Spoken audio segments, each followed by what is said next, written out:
nanga rwose nshaka amahirwe yabyo ntago ari menshi cyane yo gushaka. Noneho Mudive na Namurokore ngo bavumbuye impamvu umusore w'iki gihe utabasha akabido karindwi k'amazi ariko abasha kugigirana igikobwa cy'ibiro 300.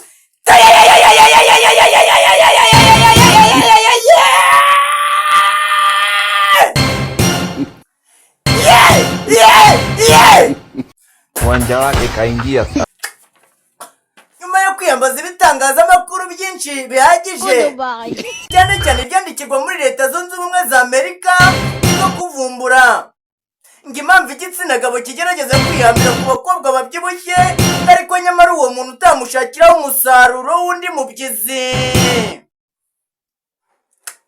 Ngo twaje gusanga impamvu umusore utabasha no guterura agacupa karindwi k'amazi agerageza muri buwate agaterura umukobwa w'ibiro 80 kandi nyamara mu kumutera ugasanga ngo nta n'ikibazo ndetse ngo nta n'ikintu bimutwaye.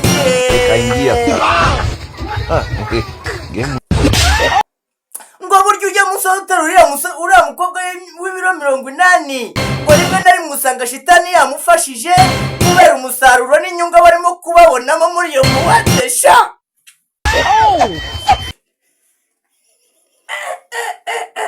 Ariko urimo urumva ko kantu shitani aba yadushoyemo.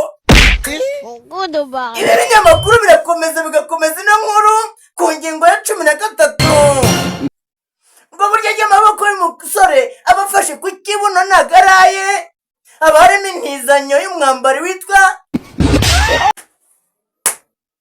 mubirindure nawe umukurikire. Namurokore ngo bavumbuye igituma urubyiruko rurimo kwigumurira kwiyahura nyuma yo gukora ubucukumbuzi bukomeye cyane ko kwegura igitabo cyanjye nsoma impamvu zigera muri 7 ngo zituma urubyiruko rw'abasore rufata umwanzuro wo kwiyahura. Urubyiruko rw'abasore rwenda gushirira mu mva kubera imyanzuro igiye itandukanye bafata nyuma yo kunanirwa n'ubuzima cyangwa se mo kimwe ibyemezo bituruka mu mitima yabo.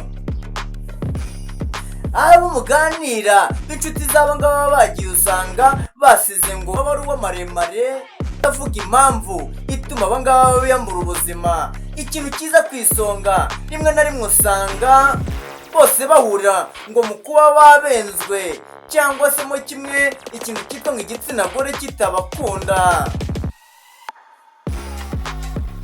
Uyu musore witwa Karenzi Christopher inyuma yo gutanga ibyamirenge ku mwana w'umukobwa akamurira amashuri menshi yamupropose ibyo kubana umwana w'umukobwa akamubwira ko ibyo bintu atabikozwa arangije anamubwira ko akennye ngo kandi ngo atazigera ava mu cyiciro arimo ndetse ngo muri macyana nubwo ari inzozi ze.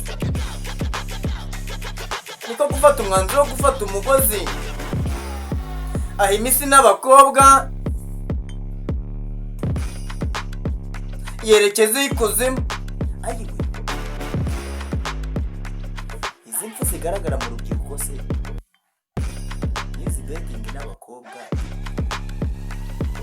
imikunda niraza guherera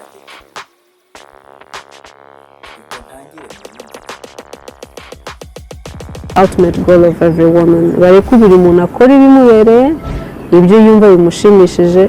Wowe niba ushaka gushaka uzanumire nzagutwerera ntari kukwambara nzakwambarira ariko wimforsa gukora ibintu igihe cyanjye wenda numva kitaragera cyangwa se mubona nabishaka. Na nubwo nibona mu myaka 3 cyangwa 2 mbona nkora ubukwe ntabwo mbyibonamo ntabwo icyo gihe tekerezo kiraza mu buzima bwanjye. Nifuza ko nazagira umwana cyangwa se abana ariko ikintu cyo gushaka ntabwo ariko nibona iyo nirebye ndishaka nkibura ntabwo nibona ngo nabaye umugore.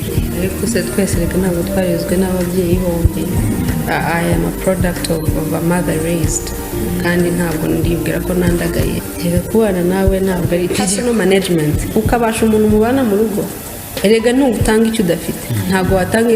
What you give reflects what you have as a person. Naho kujya gushingira ngo umuntu ngo nashake ngo nibwo aba responsible. No, we have very many useless people bafata ahubwo bakangiza umwanya w'abantu bagashakana n'abantu bakababera inyana z'imbwa niko navuga.